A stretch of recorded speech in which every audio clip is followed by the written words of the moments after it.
Assalamualaikum warahmatullahi wabarakatuh. Sahabat bisnis, saat ini Indonesia dan dunia sedang dalam ancaman resesi ekonomi global.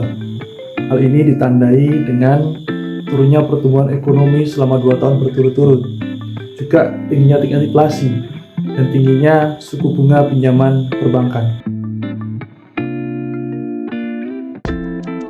Tentu kita tidak perlu panik atau takut berlebihan.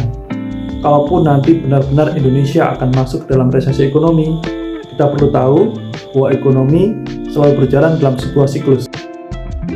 Kalau digambarkan adalah seperti ini.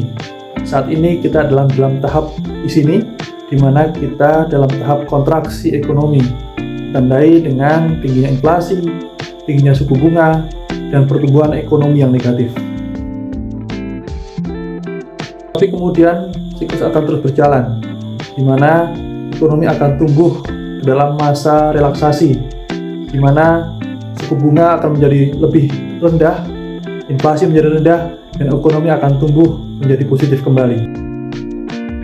Pada tahap inilah akan terjadi recovery ekonomi, di mana dunia bisnis dan dunia usaha akan bertumbuh dan bergeliat kembali. Begitu seterusnya, siklus ekonomi itu akan berlangsung dan berulang dari waktu ke waktu. Nah, kemudian kita perlu tahu apa saja yang harus kita lakukan jika memang nanti kita benar-benar masuk ke dalam resesi ekonomi.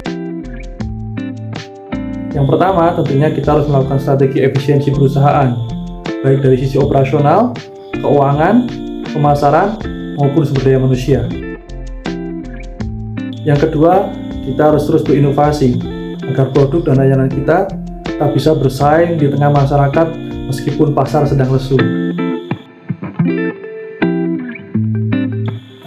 Yang ketiga, tentu kita harus mempersiapkan strategi agar saat resesi berakhir dan ekonomi kembali tumbuh, kita sudah lebih siap untuk menghadapi perubahan-perubahan yang ada. Itu kiranya beberapa langkah yang perlu kita persiapkan untuk menghadapi resesi ekonomi. Tetap waspada dan selalu siap untuk menghadapi segala kemungkinan. Salam sukses.